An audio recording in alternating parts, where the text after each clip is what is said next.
awesome story. It begins about 40 years ago when my mom and my dad came to Canada. My mom left Nairobi, Kenya. My dad left a small village outside of Amritsar, India, and they got here in the late 1960s. They settled in a shady suburb about an hour east of Toronto, and they settled into a new life. They saw their first dentist, they ate their first hamburger, and they had their first kids. My sister and I grew up here, and we had quiet, happy childhoods. We had close family, good friends, a quiet street. We grew up taking for granted a lot of the things that my parents couldn't take for granted when they grew up. Things like power always on in our houses, things like schools across the street and hospitals down the road and popsicles in the backyard. We grew up and we grew older. I went to high school. I graduated. I moved out of the house. I got a job. I found a girl. I settled down. And I realize it sounds like a bad sitcom or a Cat Stevens song.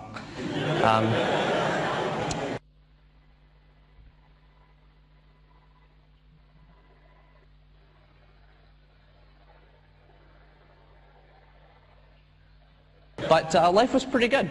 Life was pretty good. 2006 was a great year. Under clear blue skies in July in the wine region of Ontario, I got married, surrounded by 150 family and friends. 2007 was a great year.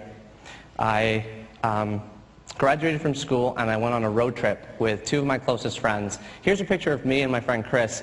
On the coast of the Pacific Ocean, we actually saw seals out of our car window, and we pulled over to take a quick picture of them and then blocked them with our giant heads.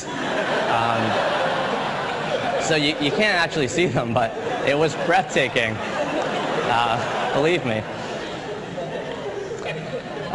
2008 and 2009 were a little tougher. I know that they were tougher for a lot of people, not just me. First of all, the news was so heavy. It's still heavy now, and it was heavy before that, but you know, when you flip open a newspaper, when you turned on the TV, it was about ice caps melting, wars going on around the world, earthquakes, hurricanes, and an economy that was wobbling on the brink of collapse, and then eventually did collapse, and so many of us losing our homes or our jobs or our retirements or our livelihoods. 2008 and 2009 were heavy years for me for another reason too. I was going through a lot of personal problems at the time. My marriage wasn't going well, and we just were growing further and further apart. One day my wife came home from work and summoned the courage, through a lot of tears, to have a very honest conversation. And she said, "I don't love you anymore." And it was one of the most painful things I'd ever heard, and certainly the most heartbreaking thing I'd ever heard, until only a month later when I heard something even more heartbreaking. My friend Chris, who I just showed you a picture of, had been battling mental illness for some time, and for those of you whose lives have been touched by mental illness, you know how challenging it can be. I spoke to him on the phone at 10:30 p.m. on a Sunday night. We talked about the TV show we watched that evening, and Monday morning I found out that he disappeared. Very sadly, he took his own life. And it was a really heavy time, and as these dark clouds were circling me, and I was finding it really, really difficult to think of anything good, I said to myself that I really needed a way to focus on the positive somehow. So I came home from work one night, and I logged onto the computer, and I started up a tiny website called 1000awesomethings.com.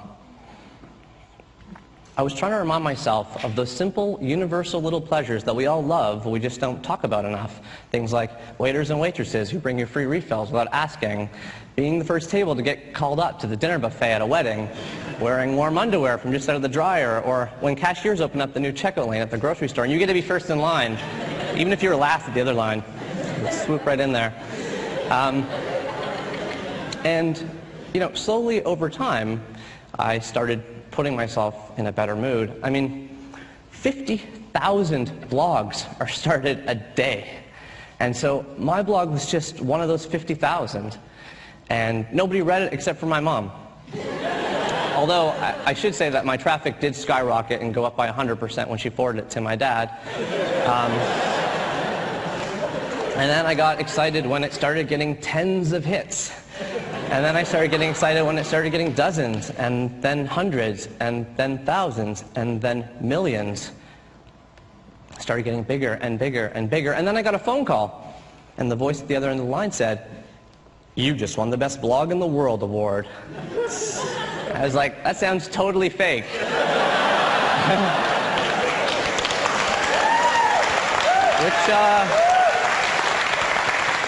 Which African country do you want me to wire all my money to? But turns out, I jumped on a plane and I ended up walking a red carpet between Sarah Silverman and Jimmy Fallon and Martha Stewart. And I went on stage to accept a Webby Award for Best Blog. And the surprise and just the amazement of that was only overshadowed by my return to Toronto when, in my inbox, 10 literary agents were waiting for me to talk about putting this into a book. Flash forward to the next year, and the Book of Awesome has now been on #1 on the bestseller list for 20 straight weeks.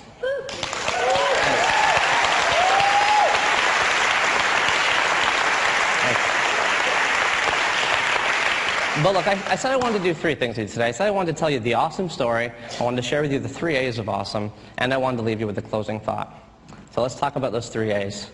Over the last few years, I haven't had that much time to really think. But lately, I have had the opportunity to take a step back and ask myself, what is it over the last few years that sort of helped me grow my website, but also grow myself? And I've summarized those things, for me personally, as 3 A's. They are attitude, awareness, and authenticity. I'd love to just talk about each one briefly. So attitude. Look, we're all going to get lumps and we're all going to get bumps. None of us can predict the future, but we do know one thing about it, and that's that it ain't going to go according to plan. We will all have high highs and big days and proud moments of smiles on graduation stages, father-daughter dances at weddings, and healthy babies screeching in the delivery room. But between those high highs, we may also have some lumps and some bumps too. It's sad, and it's not pleasant to talk about, but your husband might leave you, your girlfriend could cheat, your headaches might be more serious than you thought, or your dog could get hit by a car on the street. It's not a happy thought, but your kids could get mixed up in gangs or bad scenes. Your mom could get cancer. Your dad could get mean. And there are times in life when you will be tossed down the well too, with twists in your stomach and with holes in your heart. And when that bad news washes over you, and when that pain sponges and soaks in, I just really hope you feel like you've always got 2 choices. 1, you can swirl and twirl in gloom and doom forever. Or 2, you can grieve and then face the future with newly sober eyes. Having a great attitude is about choosing option number 2, and choosing, no matter how difficult it is, no matter what pain hits you, choosing to move forward and move on and take baby steps into the future. The second A is awareness. I love hanging out with 3-year-olds. I love the way that they see the world because they're seeing the world for the first time. I love the way that they can stare at a bug crossing the sidewalk. I love the way that they'll stare slack-jawed at their first baseball game with wide eyes and a mitt on their hand, soaking in the crack of the bat and the crunch of the peanuts and the smell of the hot dogs. I love the way that they'll spend hours picking dandelions in the backyard and putting them into a nice centerpiece for Thanksgiving dinner. I love the way that they see the world because they're seeing the world for the first time. Having a sense of awareness is just about embracing your inner 3-year-old. Because you all used to be 3 years old. That 3-year-old boy is still part of you. That 3-year-old girl is still part of you. They're in there. And being aware is just about remembering that you saw everything you've seen for the first time once too. So there was a time when it was your first time ever hitting a string of green lights on the way home from work. There was the first time you walked by the open door of a bakery and smelt the bakery air, or the first time you pulled a $20 bill out of your old jacket pocket and said, "Found money." The last A is authenticity. And for this one, I want to tell you a quick story.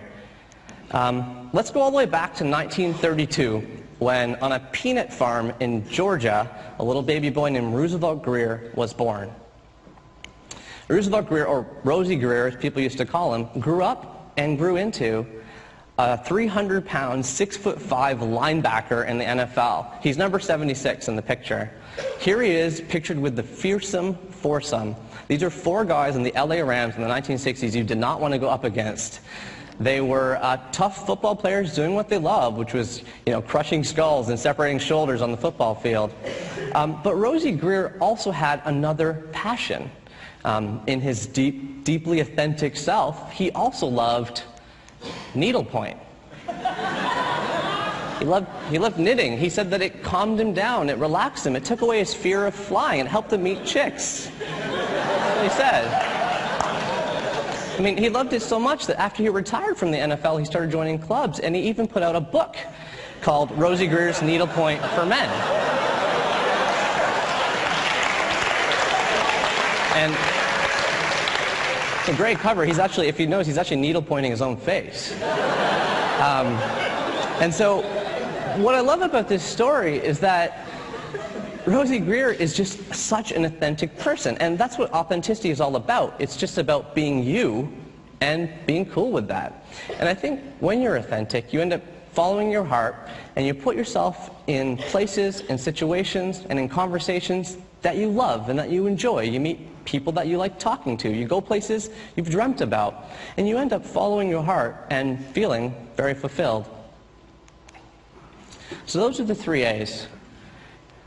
For the closing thought, I want to take you all the way back to my parents coming to Canada. Now, I don't know what it would feel like coming to a new country when you're in your mid-20s. I don't know, because I never did it. But I would imagine that it would take a great attitude. I would imagine that you'd have to be pretty aware of your surroundings and appreciating the small wonders that you're starting to see in your new world.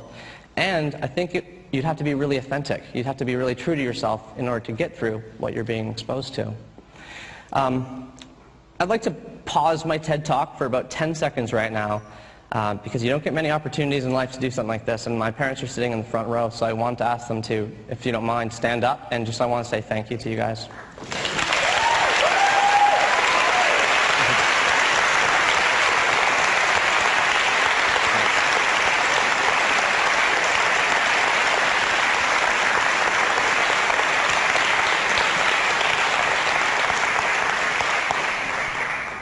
When I was growing up, my dad used to love telling the story of his first day in Canada.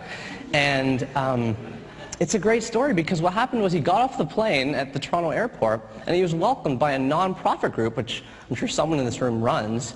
And this non-profit group had a big welcoming lunch for all the new immigrants to Canada. And my dad says he got off the plane and he went to this lunch, and there was this huge spread. There was bread. There was those little mini dill pickles, there was olives, those little white onions, there was rolled up turkey cold cuts, rolled up ham cold cuts, rolled up roast beef cold cuts, and little cubes of cheese. There was tuna salad sandwiches, and egg salad sandwiches, and salmon salad sandwiches.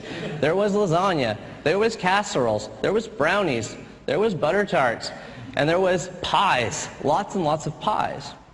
And when my dad tells the story, he says, the craziest thing was, I'd never seen any of that before except bread. I didn't know what was meat, what was vegetarian. I was eating olives with pie. I just couldn't believe how many things you can get here. When I was 5 years old, my dad used to take me grocery shopping, and he would stare and wonder at the little stickers that are on the fruits and vegetables. He would say, look, can you believe they have a mango here from Mexico? They've got an apple here from South Africa. Can you believe they got a date from Morocco? He's like, do you know where Morocco even is? And I'd say, I'm 5. I don't even know where I am. Is this A&P? And he'd say, I don't know where Morocco is either. Well, let's find out. And so we'd buy the date, and we'd go home, and we'd actually take an atlas off the shelf, and we'd flip through it until we found this mysterious country.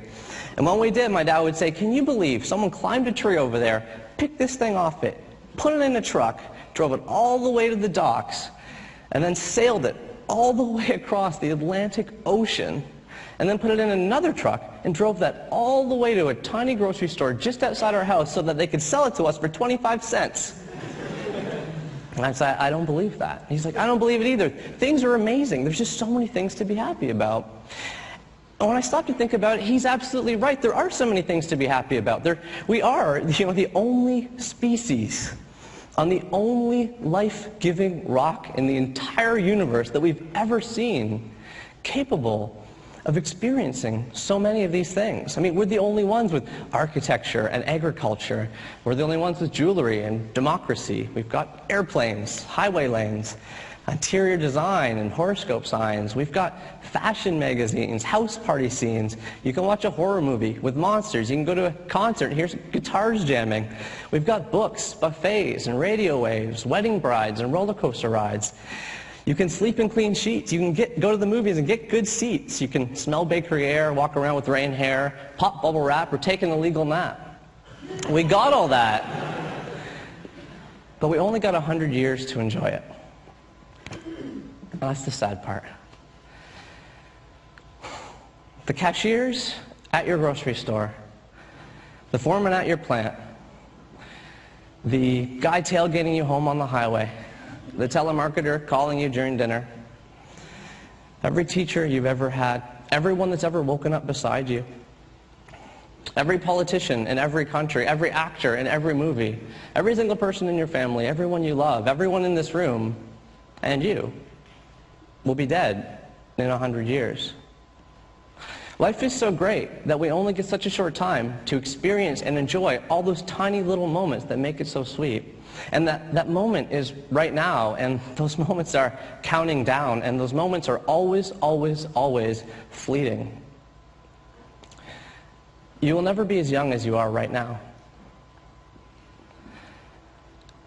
And that's why I believe that if you live your life with a great attitude, choosing to move forward and move on whenever life deals you a blow, living with a sense of awareness of the world around you, embracing your inner 3-year-old and seeing the tiny joys that make life so sweet, and being authentic to yourself, being you and being cool with that, letting your heart lead you and putting yourself in experiences that satisfy you, then I think you'll live a life that is rich and is satisfying, and I think you'll live a life that is truly awesome. Thank you.